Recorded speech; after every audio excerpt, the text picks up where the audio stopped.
Time now for a look at the international press, and for that I'm joined on set by Solange Mougin. Hi Solange. Hi Haxi. So on Thursday, MPs in the UK voted to prolong Brexit, but just by how long? That's a question that is occupying a lot of papers today in the UK. Yeah, time is the big issue in the British papers today. Let's start by taking a look at the commuter daily Metro. On their front page, they ask, give May, or rather give me, just a little more time. A play on words there in regard to the Parliament's narrowly greenlighting a delay with a 314 to 312 victory for May. One that the paper says gave the Prime Minister, quote, precious breathing space for her Brexit deal. Precarious as well. Now, The Guardian, with its daily cartoon, implies that the delay may not change much, that the Prime Minister is still being squeezed by the ticking hands of time, in what Steve Bell calls the cuckoo croak, referring all at once to Prime Minister May as a cuckoo clock bird with a croaking voice, for she had a cold at the time of her speech, and as a Prime Minister who could soon croak, as in being forced to step down as the minute hands of Big Ben keep on ticking. Certainly not the most flattering portrayal of Theresa May I've seen. The New York Times cartoonist Patrick Chapat has also been inspired by May's predicament. Yeah, this cartoon makes reference to the children's board game Snakes and Ladders. It's called Chutes and Ladders in the US, and it's a game of chance. And with this question mark on the bottom, on the 29th of March, there's now a likely chance that an extension will be granted. But Politico argues that all the cards are nearly entirely in the hands of EU leaders. They say there is a strong appetite to end the Brexit process, but at the same time, they don't want to be responsible for throwing the UK overboard. Politico says that strict conditions to an extension might be attached, and while this hasn't happened yet, some EU countries may be tempted, according to the site, to use their vote, there must be a unanimous vote, to use it as a bargaining chip for their own national interests. As in, I'll vote for extension if you, EU, or you, Britain, give me this or that for my country. Now, there have been denials by multiple EU countries that they will not do this, but Politico says that some countries may, just may, be tempted.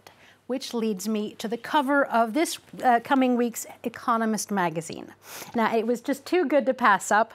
You have Europa looking torn and distraught, and the headline as an expletive going, oh, UK, or oh, You can trust The Economist yes, to produce a gripping front page. Shifting gears, but actually staying with swear words, yeah. You've got some linguistic news for us. I do. This is from NPR, and it asks the question, did cooking really give us the F word? Well, scientists and linguists now think that that may be the case. They have a new theory that argues that the invention of processed food, now I'm not talking about McDonald's or things like that, but more about yogurt, fermented vegetables, and gruel thousands of years ago, has over time allowed the human species to have more of an overbite, for their front teeth to stick out more. And this new configuration of our teeth over thousands of years has led us to be able to say the words F and the sounds F and V, which of course has led us to the ability to use the F-bomb when necessary. Good to know.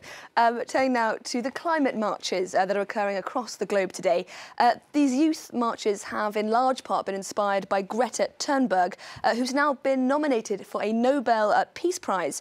But the 16-year-old isn't the only one leading the fight. Tell us about some of the other people making moves in this environmentalism world. Yeah, well, across France and actually across the world, there are children who are hitting the streets today. A local paper in Western France profiles some of these children in Brittany. You have 9-year-old Lola, who's walking with the banner Sèche les cours, mais pas la planète, or skip school, but don't skip out on the planet. 16-year-old Thomas, who says he buys local, organic, and only used clothing. Now, turning to the Tribune de Genève, these contributions to helping the planet and combating climate change, there's also a sort of partial rejection of adults and older generations in it. That's according to the Tribune de Genève. They went with a cartoon by Herman today, and you have a young adult saying to his dad, "Did you see what you did to the planet, the one we lent you?" And the father responds, "Son, you didn't pay much more attention to my car when I lent it to you." Now, student driving and parent-teacher tit-for-tats aside, there is a demand by the youth today for action when it comes to climate change. In an op-ed in Le Temps, a Swiss politician says that we as adults, as parents, cannot look the other way. She argues that actually invoking this notion of parental responsibility to take care of our children and to take care of their planet could be an effective means for us as a society to wake up and to get rid of a general apathy when it comes to natural disasters and to the environment. Now, innovation is without a doubt going to be key as we try to find solutions to this warming planet. But innovation is also potentially a means of making our lives better and safer. You found a story that grabbed your attention from Tel Aviv. Yeah, this is about zombie lights, actually, in Tel Aviv. With so many people glued to their telephones while they walk in cities, Tel Aviv is rolling out a pilot program where some sidewalks could have a bright light, you see it there, on the ground that will tell pedestrians that they are at a crosswalk and that it is time to stop and look up from their phones. And sticking with this bright lights theme, you've got some news from the world of science too. Yeah, I chose this because I think it contains maybe a good tip of what we should all do this weekend. Listen to music and be surrounded by flashing white lights. Now, this is just a suggestion to go dancing. Why? Well, scientists have discovered that they've discovered in mice that trilling sounds and white lights help prevent and even reverse Alzheimer's. And because these things are thought to, quote, clear out the brain. Now, the study is currently being tried on human beings, so there are no conclusions there. But such news is a good excuse to go to a disco or a rave or get a flashing light and loud music at home. The best excuse I've ever heard for going clubbing. Exactly. Solange Mougin with a look at the international papers. Thank you very much indeed.